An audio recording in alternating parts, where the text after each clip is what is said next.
is on its way. Perfect. Sarah, thank you so much for being here today. I'm so excited to have you on. I know we have been trying to make this happen for a while now.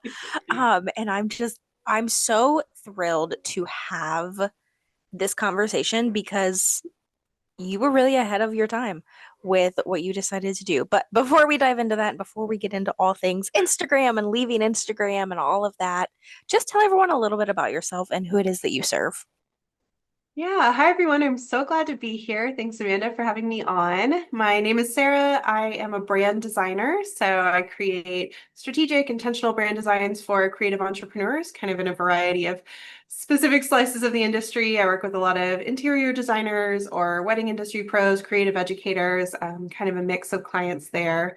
And a few years ago, I stopped using Instagram to promote my business and started using Pinterest instead as an alternative. So that's a lot of what we will chat about today. Okay, so take me back because at this point in time, it's 2025. I keep wanting to call it 2026. I don't know why. 2025.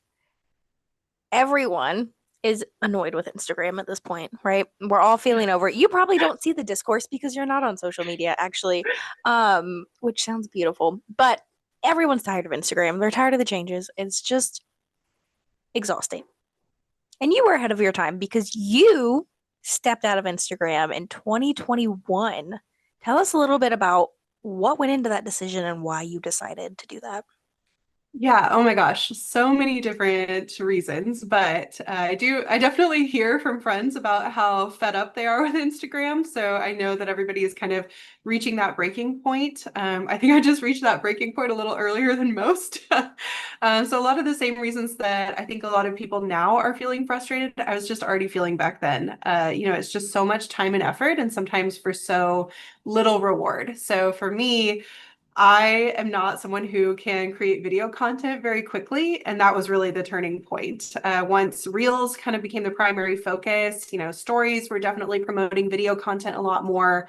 I was just kind of looking at the time that it would take me to invest in creating that type of content and realizing this is not worth the outcome in terms of profit. I am not booking enough clients to equate to the amount of time that I'm spending versus other marketing platforms that are available.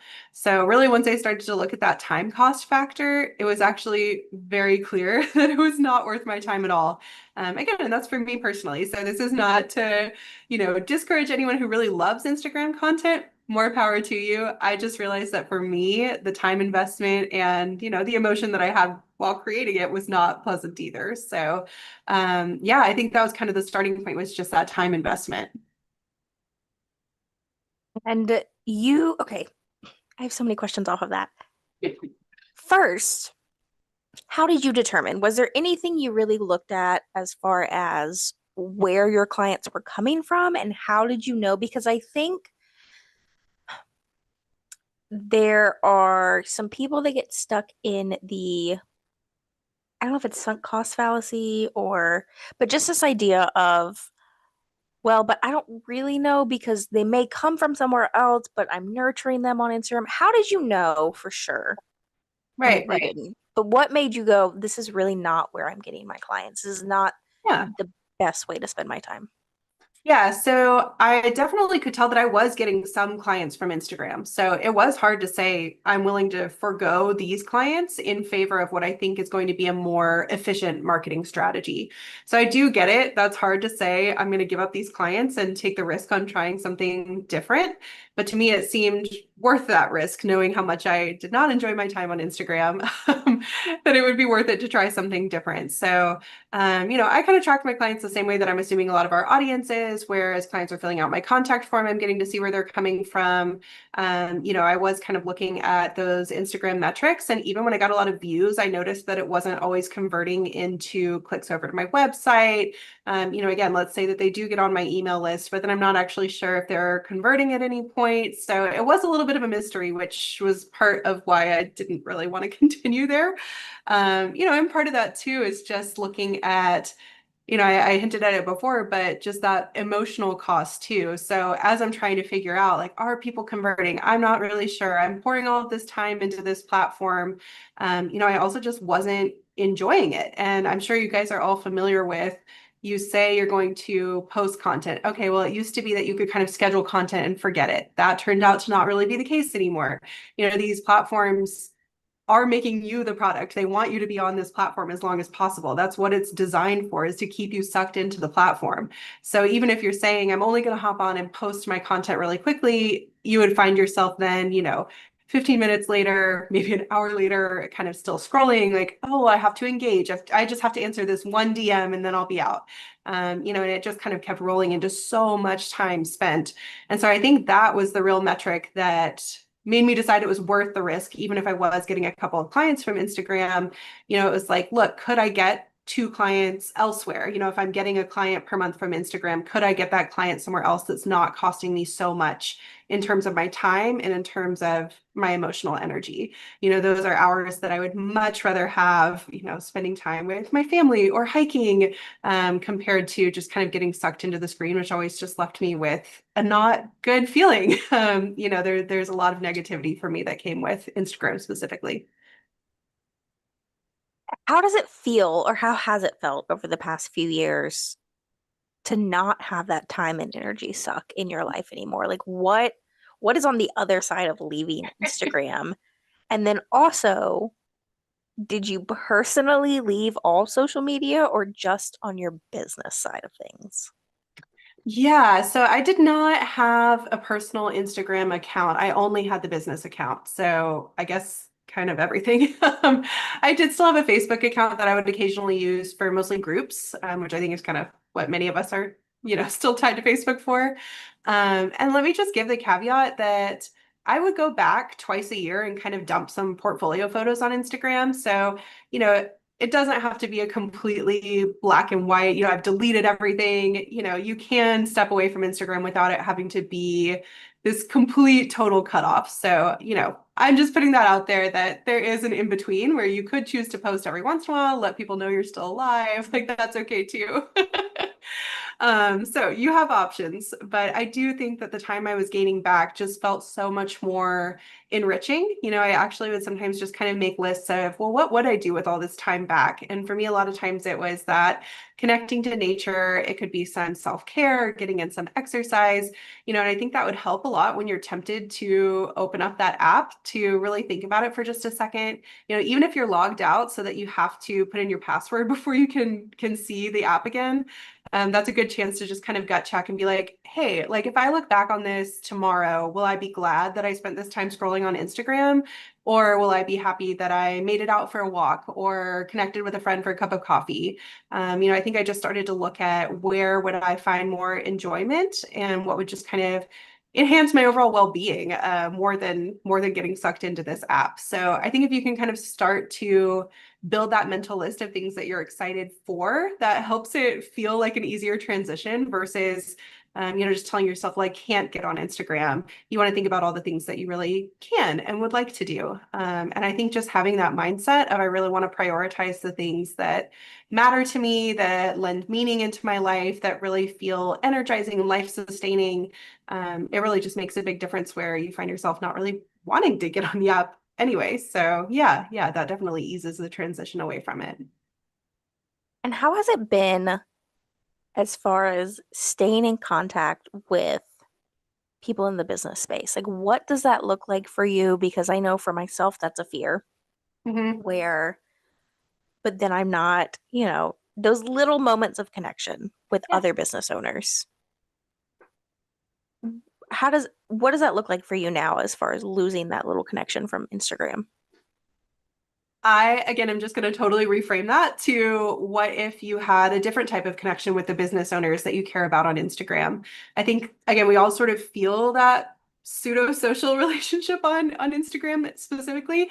But really, giving a little double tap or a comment, like, is that actually fostering a deeper relationship with someone? In some ways, it's kind of like, hey, reminder, I'm here, but that's really where the relationship ends. And that was something that I felt frustrated by or disappointed with Instagram. I was like, well, I do have all of these connections, but it's not turning into deeper relationships. And I was thinking to myself that I would rather focus on fewer relationships, but deeper and richer ones.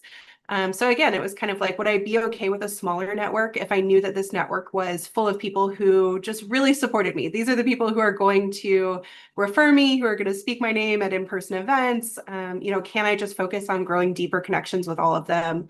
And that made a huge difference. So I love to prioritize in-person events when I can. I think that's always, again, so much richer to just sit and talk with someone for a little while than it is to DM back and forth. So anytime that I have an opportunity that really aligns with the type of people I want to meet and connect with, I'm always happy to make those in-person connections.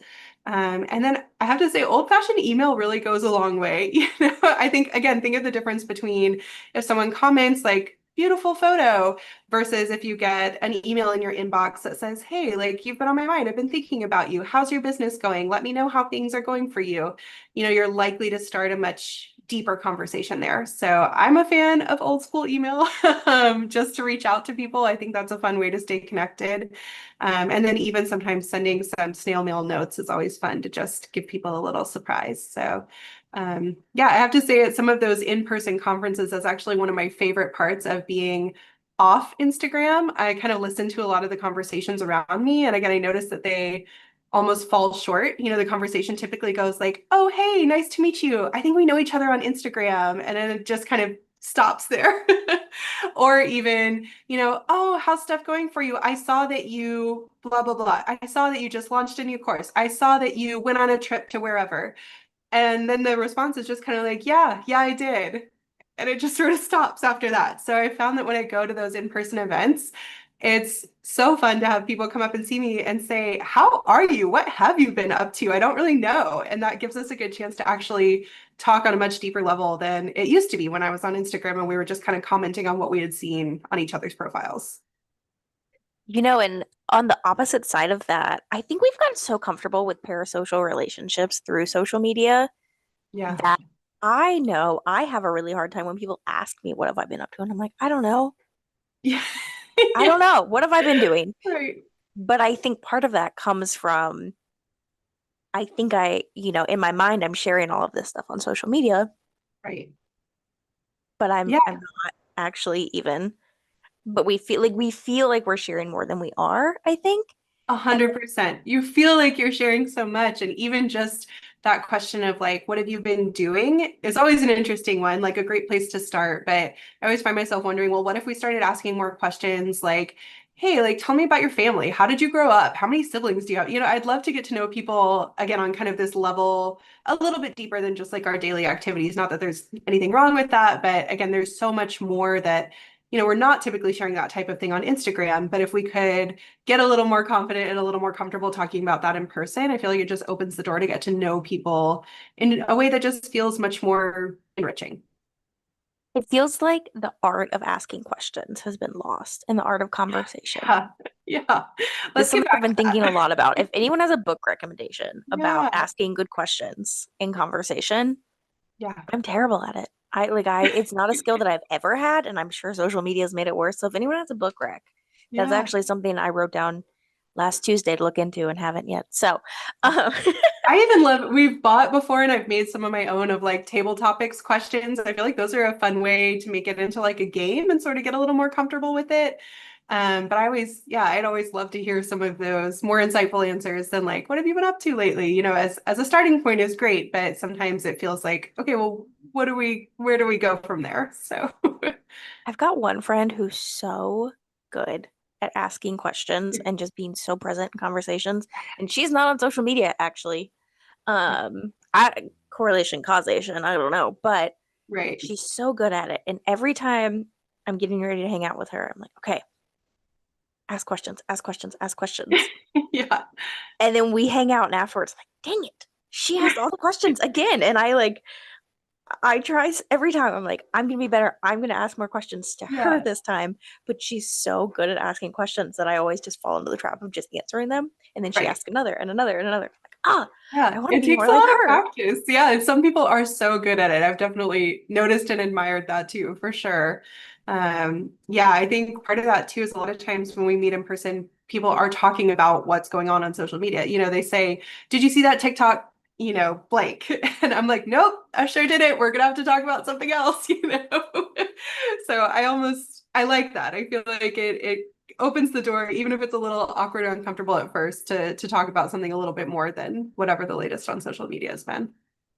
Yeah, and to dive a little bit deeper. Okay, Yeah. so you leave Instagram. I know you start using Pinterest, but before we Yeah. dive into that, what other platforms, marketing wise, are you using for your business?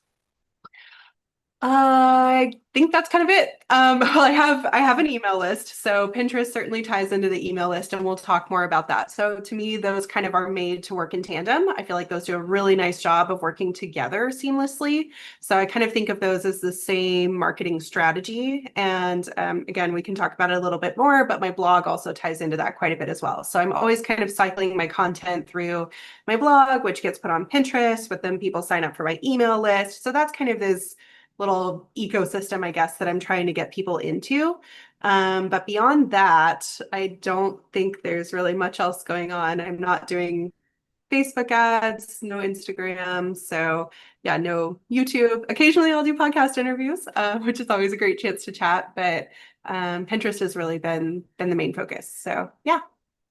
Okay, so blog, emails, Pinterest, and then word of mouth. Definitely word of mouth. And that was something I knew when I quit Instagram that thankfully I could rely on that a little bit. So that was a luxury I had that some people may not be ready for right away. I had been working at that point for several years, building up this client list of people who thankfully were glad to work with me and happy to share the word about me. So I knew that I kind of had that in the back pocket as something that would give me a little bit of wiggle room to try something new. I knew that the referrals could kind of carry me forward through at least a few months of bookings. I was like, this is solid where I'm usually getting a lead from a recent client or someone in my network. So yeah, word of mouth definitely means a lot to me and was part of what sort of gave me that cushion to explore in the first place. Okay, so what did this timeline look like? Had you already experimented with Pinterest and had a strong foothold in it before leaving Instagram? Or did you leave Instagram and then that made room to explore Pinterest?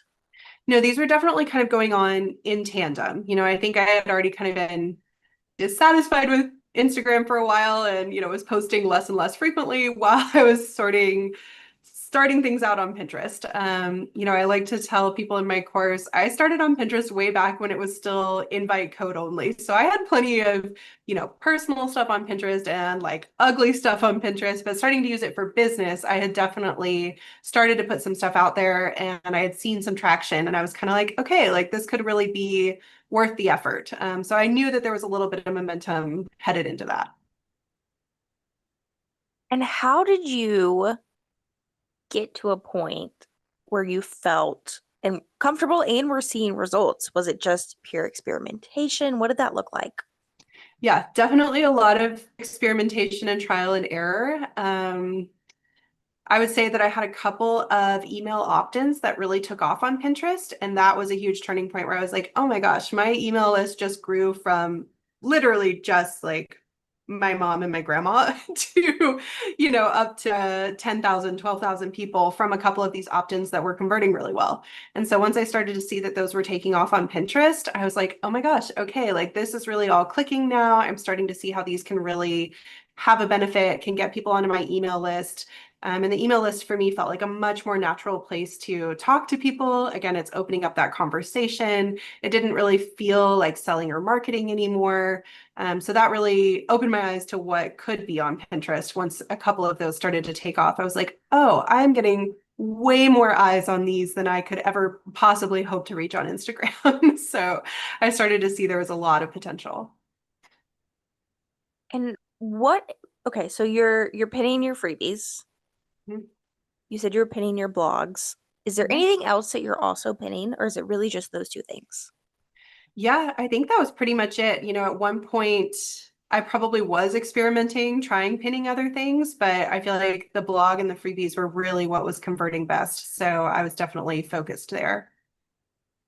Okay, and then you let's skip the beginner getting started on Pinterest. I feel like most of us probably have at least like got our Pinterest set up, right? But Hopefully, I hope so. But if you haven't, I have that in the course too as a bonus module just in case. So I've got perfect. you if you haven't, but most of us, I think have hit that point. Yeah. So tell us how we can use Pinterest as our sole really growth marketing tactic for our business? How do we use it in a way that allows us to leave social media comfortably? Right. So I go over this in depth in the course and provide templates to make this all happen so that you can do it really seamlessly. But the core ideas here are just creating signature content that, you feel really comfortable in. You know that this is super high value, your audience is interested in it. And we kind of talk about some ideas of what that could look like for you. But you've got to have that core content to start. And then basically the idea is to get it onto Pinterest in a very, very high volume. So again, I'll give you the templates that make it easy to do that. But what people need to remember on Pinterest is that you can have a million, you shouldn't have a million, but you can have a million links all going back to the same opt-in. So I think a lot of the advice out there has told people, oh, well, make sure you have at least one pin for every piece of content you're creating. And my strategy would be to encourage people to go much higher than that. You can create a pretty high volume of pins, all linking back to just one or two pieces of signature core content. So that's kind of where I based my strategy and where I've started to see success for other people who have gone through the course or implemented the strategy as well. You're able to really leverage just one piece of content in a way far beyond what you could ever do on Instagram. On Instagram, it kind of falls flat and disappears within 24 hours. And on Pinterest, it just keeps picking up traction for weeks or months or even years. So there's just a lot more of a long-term mindset there. Yeah, and thanks to your course, Pinning with Purpose, and the Canva templates that you have, I can create in like 10 minutes 130 different pins for one blog Right. post. Yes, it takes so much less time than people realize to create all of these different pins. And again, that's a strategy I can walk you through and give you tips on how to really multiply these pins. But it should be really easy and simple. For me personally, I usually only schedule my pins maybe twice a year. So every 6 months, I'm getting on there and scheduling all of my content for the rest of the year. So again, compared to Instagram, where you're having to commit a certain amount each day or each week, again, I can kind of set my Pinterest on autopilot and know that it's going to be getting clients onto my email list in the background. I do like to tell people it is a long-term strategy. So this is not going to be something that works for you if you want super quick turnaround.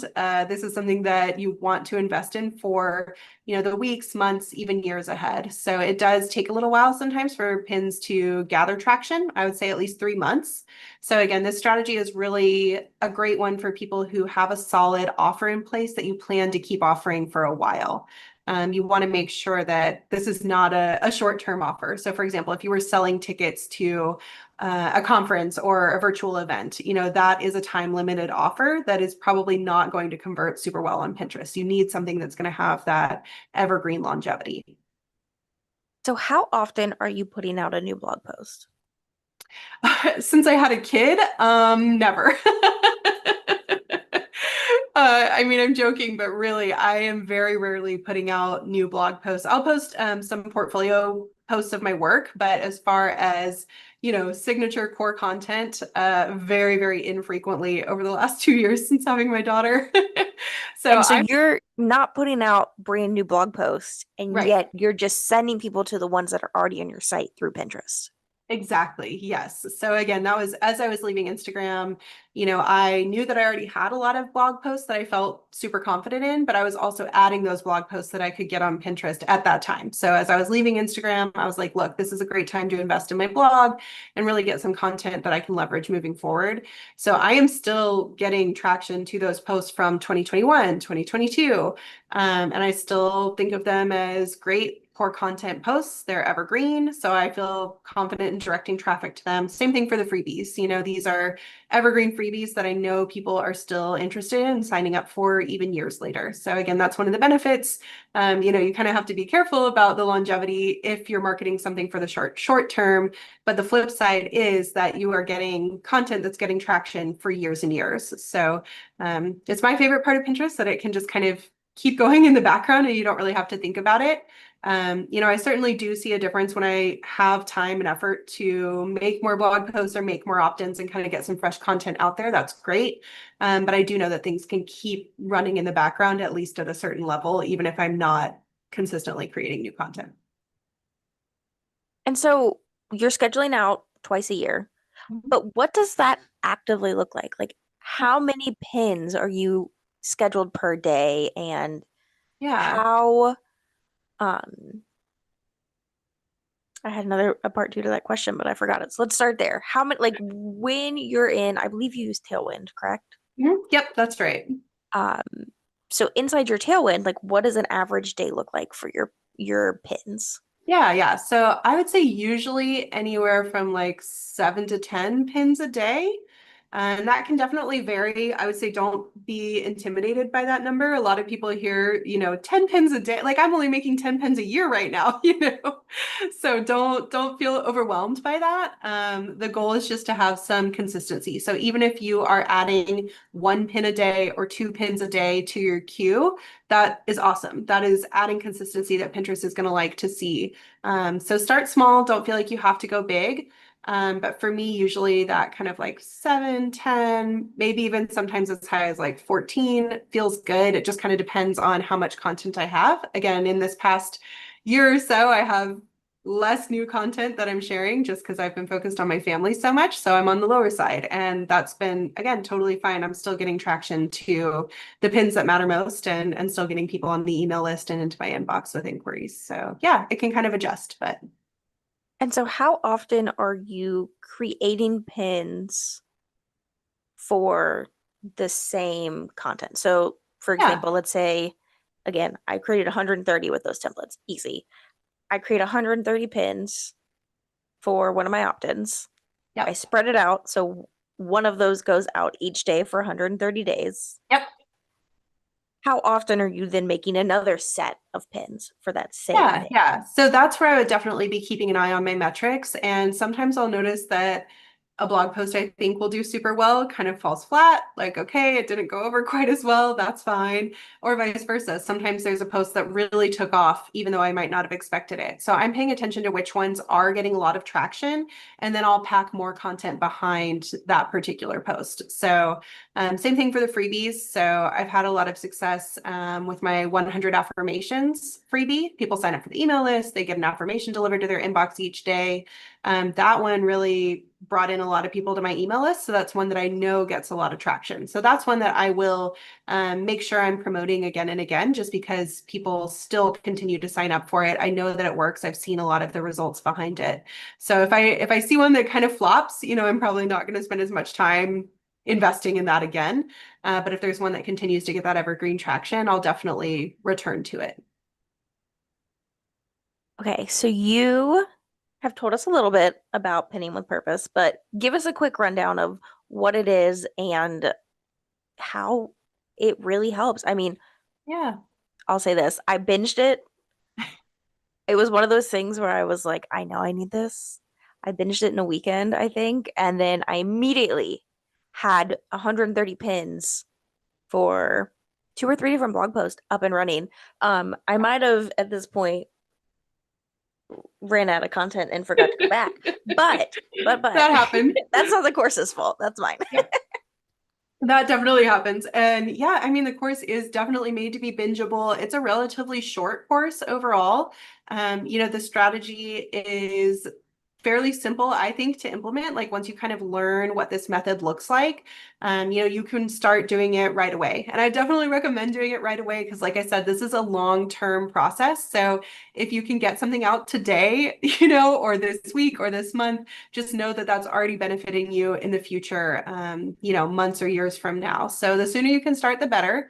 But it is very bingeable. I'll walk you through everything that Amanda and I have talked about here today, where we're kind of looking at what your core content should look like, what might convert for you, how to create pins, and specifically with some templates that'll make that super easy for you. I even walk through how to customize them in Canva so that it should take you, like Amanda was saying, a very short amount of time. I don't want this to be a scary template that just takes more and more of your time to make it look personalized, I'll give you some tips to just really quickly swap out colors, graphics, titles so that you can start to get those pins out there. Then I'll walk you through how I would typically schedule my pins on Tailwind so that you can, again, get started. I think that's the just start. I know it can feel overwhelming and people are scared to think of quitting Instagram altogether, and it doesn't have to be a drastic move right away. You can just get a little bit of content on Pinterest and see how it goes. Again, it might take a couple months, so this is a good time to just put it out there and see what happens as you start to grow a different platform so that you can spend less time on one that's really not giving you the life fulfilling sustainment that you enjoy. Now, if you were to give everyone one action step to take this week, what Yeah. would it be? Yeah, I think if we kind of go back to the beginning of our conversation, maybe just take a look at what you would like to have more time for in your life. And that way you can really start to compare when you feel tempted to log on to Instagram. I'm using Instagram as an example because I disliked it so much, but whatever is drawing your time and attention in a way that you are not feeling happy about, it might be more like binging Netflix that's really not feeling fulfilling for you, or anything else that, is kind of draining your time and energy. Instagram's a common one. But I think if you can just make a list of the things that you really want to spend your time on and think about, well, if I had an extra hour back in my day, what would I do with that hour? What would feel really inspiring for me? What would renew my creativity? What would make me feel energized and fulfilled? Just having that list, I think already is a huge start to starting to just take those steps that are going to create that more fulfilled everyday life, whether that's with or without Instagram. But I have a feeling for most of us, it might be at least reducing Instagram. So And if you're not sure whether you're ready to leave Instagram or if Instagram is right for you right now, I actually have a podcast episode all about that. And so I'm going to link to that in the show notes for everyone. yeah, But perfect. if you could give everyone a book recommendation, and it can be business, but it doesn't have to be, what would it be? Oh, I should have been ready for that one. Oh, so many good ones. I mean, you can share more than one if you want. Let me go first with Dryer's English. It is a humorous take on a kind of literary guide, I guess, but the writing is hilarious. It's so smart and witty and clever. I think especially kind of as AI is writing more and more of our copy, even just getting to learn from how Benjamin Dreyer is writing about a very dry topic in such a witty way, is really something that I think we could all learn from. It's short and it's really enjoyable. I laughed out loud the whole time I read it. So I'll put that at the top of the list for now. I actually haven't heard of that, so I'm very, very interested to Well, go check that out. give me your feedback. I hope you enjoy it. Like I said, it was one that literally made me chuckle while I was reading it. So I'm always down for something that makes me laugh. And then on the more serious side, I'm always and forever rereading Mary Oliver poems. I think that definitely gets at kind of what we've been talking about today. Just could you spend time appreciating the smaller beauty in nature versus through a screen? She says it all so much more eloquently than I ever could. Amazing. Okay. So we can't find, I mean, we should go follow you on Instagram because your Instagram still exists, but we can't It's connect out with you there. there. So, what are some in-person events you are going to soon if we want to catch up with you? Yeah, so the only one that I am officially in for is the Creative Educator Conference in 2026. So I haven't officially committed to anything else quite yet. Again, that revisit the 2-year-old situation. My travel has been a lot more limited lately. So I know that I will be there. I would love to see y'all.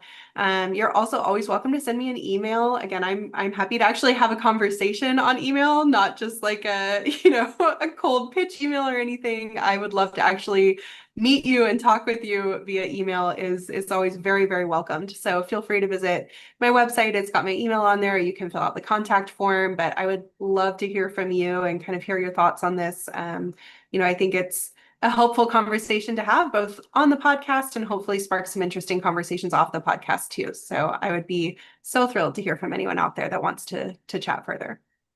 Amazing. And yes, I cannot second the Creative Educator Conference enough. If you've been around, you've heard me talk about it many times. I can't make 2026, which Oh, is so upsetting. we will Um, miss you. I know I'm cannot even, I'm so bummed.